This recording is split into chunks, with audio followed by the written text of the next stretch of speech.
I had the opportunity through work and through working with Steve to mentor somebody who was in a really similar situation at the RV place, and found that, like, again, through the skills that I was able to develop, and through IOP and the coaching program and my journey, I was able to help that person make some really drastic changes in their life.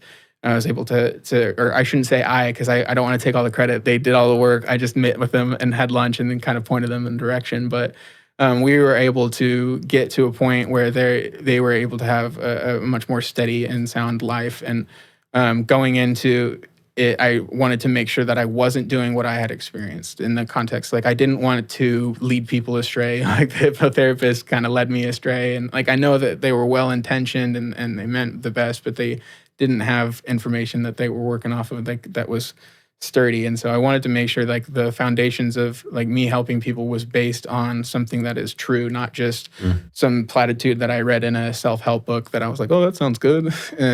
Yeah. And so, yeah, I was able to help them. My first client, who was also a coworker, help them get some pretty good changes in their life, get a lot of control over certain things.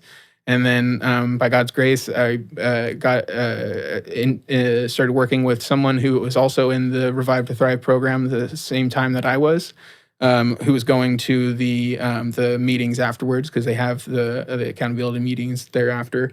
And they expressed interest. I just, shared with them, hey, I started working as a life coach, and it was my goal to grow as that, and they were interested in working with me. And so I started working with them, and got similar success in their journey as well. And they referred me to multiple of their friends, and I've kind of kept that train going of helping people get to a point where they're able to recognize the inherent creative beauty that they have inside of them, so that they can achieve what they're actually trying to go towards.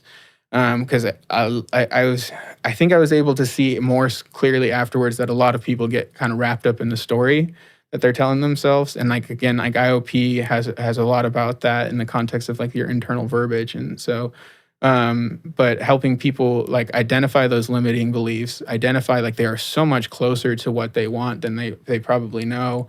And if they aren't, then they can get closer each day. But it does sometimes take, like, an unbiased opinion coming in and saying, like, I'm not your dad, I'm not your brother, I'm your friend, but only in this context. But we're here with growth in mind. And so I can look at where your obstacles are and kind of give a better objective, like, game plan of how we can move past it, so there isn't so much of that story involved, and we can dismantle it more and get to a point of action.